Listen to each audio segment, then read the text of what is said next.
네, 안녕하세요. 에코백 해설강입니다. 436번 문제 보도록 하겠습니다. 에올틱 애뉴리즘이 생겨나는 건데요. 그 자체적으로 생겨나는 가능성이 있는 것을 물어보는 문제가 되겠습니다. 어떤 얘기냐면 지금 이런 부분들, 이런 다른 부분들은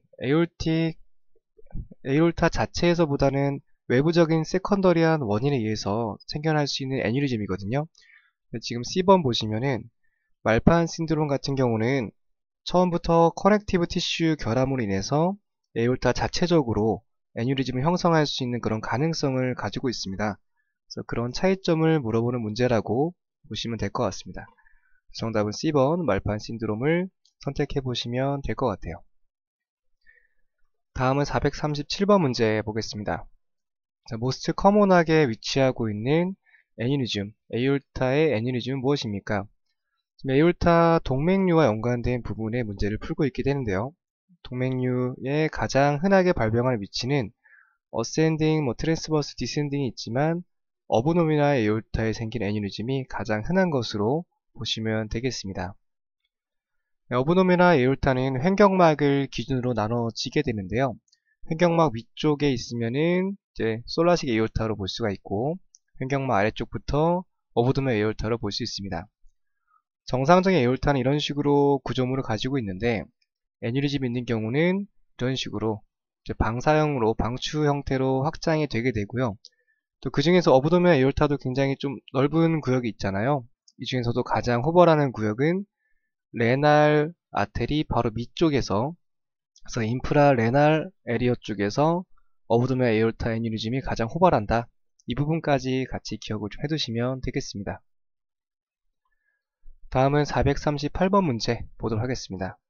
제 애니리즘 끝났고 바로 다이섹션으로 넘어오게 되는 그런 문제가 되겠습니다. 여러가지 에코 좀 파인딩 물어보는 건데요. 다이섹션이 있을 때 나타나는 것으로 관련이 없는 것을 찾는 문제가 되겠습니다. 우선 정답 보시면 A번으로 볼 수가 있는데요. 다이섹션이 생기게 되면 에올타의 좀 크기가 정상보다 늘어나는 그런 특징을 가지게 되겠습니다. BCD번이 다이섹션을 나타내는 가장 키워드적인 문장들이 되는데요. 보통 이제 인티말 플랩이란 표현 굉장히 중요합니다. 플랩이란 표현. 이게 에올타가 있으면은 일부가 뜯겨져 나갔을 때 나간 구조물을 플랩이라고 불려지게 되거든요. 벽 쪽에 붙어 있어야 되는데 이게 왔다 갔다 하면서 움직임을 띠는 구조물이 되겠습니다. 그 다음에 이제 여기 뜯겨진 부분을 통해서 혈액들이 바깥으로 나가게 되면 플레어라 이퓨전이 될 수도 있고 페리카드 이퓨전을 만들어낼 수 있겠습니다. 그래서 혈액이 혈관 밖으로 누출이 되기 때문에 충분히 삼출액으로 고여질 수가 있겠죠. 그래서 에올틱 다이섹션 보시면은 이제 인티말 테어예요. 가장 안쪽에 있는 내막이 찢겨진 거고요. 에올타 월 중에서 총 3가지의 층이 있는데 가장 안쪽 막에서 테어가 생긴 겁니다. 찢김 현상이.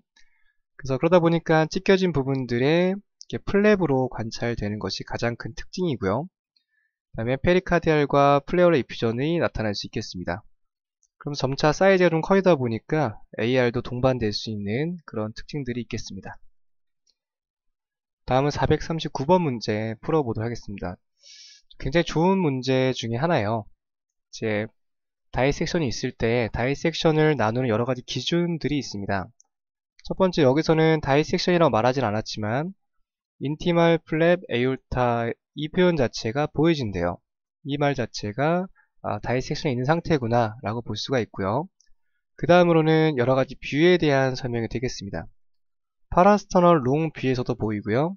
슈프라스터널 SP에서 관찰이 되고, 그 다음에 서브코스탈에서 관찰이 된대요. 어브도멘 에올타까지 어떤 타입으로 다이섹션을 구분할 수 있겠습니까? 디베케이 분류법으로. 굉장히 복잡한 문제가 되죠. 우선 첫 번째로는 대동맥 박리가 있는 상태입니다. 두 번째, 뷰를 준 이유는 파라스터널 롱뷰에서는 어센딩 에올타를 관찰하고요. 슈프라스터널 롱뷰에서는 에올틱 아치를 볼 수가 있어요. 서브코스탈에서는 어브도멘 에올타를 볼 수 있기 때문에 이 모든 뷰에서 보였다는 것은 대동맥 박리가 전체적으로 있다라는 증거가 되겠습니다. 그러면 대동맥 박리가 전체적으로 있는 분류법은 무엇입니까? 그 타입 몇 번인지 물어보는 문제가 되는데요. 풀기 위해서는 이 타입을 먼저 알아야겠죠. 그래서 보통 생각보다 어렵진 않은데요. 보시는 것처럼 전체 60%를 차지하는 타입 1이 있겠습니다. 보시면은 DBK 타입 1이라고 하게 되면 이런 식으로 어센딩부터 전체적으로 포함하는 경우 1으로 분류하고요. 그 다음에 어센딩 쪽만 국한되어 있는 경우를 두 번째로 분류를 합니다. 그리고 어센딩을 제외한 나머지는 이렇게 세 번째로 분류를 하고, 그 다음에 스탠포드법이 있는데, 스탠포드는 이런 부분 관계없이 프록시말한 쪽, 그래서 어센딩을 포함한 프록시말한 쪽에 이쪽을 포함하고 있으면 이제 A로 분류를 하고요. 그리고 어센딩을 포함하지 않았다고 하면 그냥 단순하게 B로 분류를 하고 있습니다. 이렇게 분류하는 이유는 어센딩 쪽에 생기는 다이섹션은 굉장히 위험하기 때문이에요.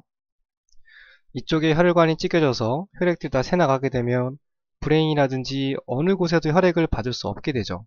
반면에 좀 아래쪽으로 가서 생기게 되면 일단 중요한 부분들 몇몇 군데는 전달이 되기 때문에 좀 보다 더 처치 방법에서 차이를 나타낼 수가 있겠습니다. 그래서 어센딩을 포함하고 있냐 포함하고 있지 않느냐의 차이로 이런 식으로 구분하고 있다. 이 정도 내용 기억하시면 될 것 같고요. 그래서 정답은 모든 곳을 포함하고 있기 때문에 A번, 그래서 타입 1으로 분류해 볼 수가 있겠습니다.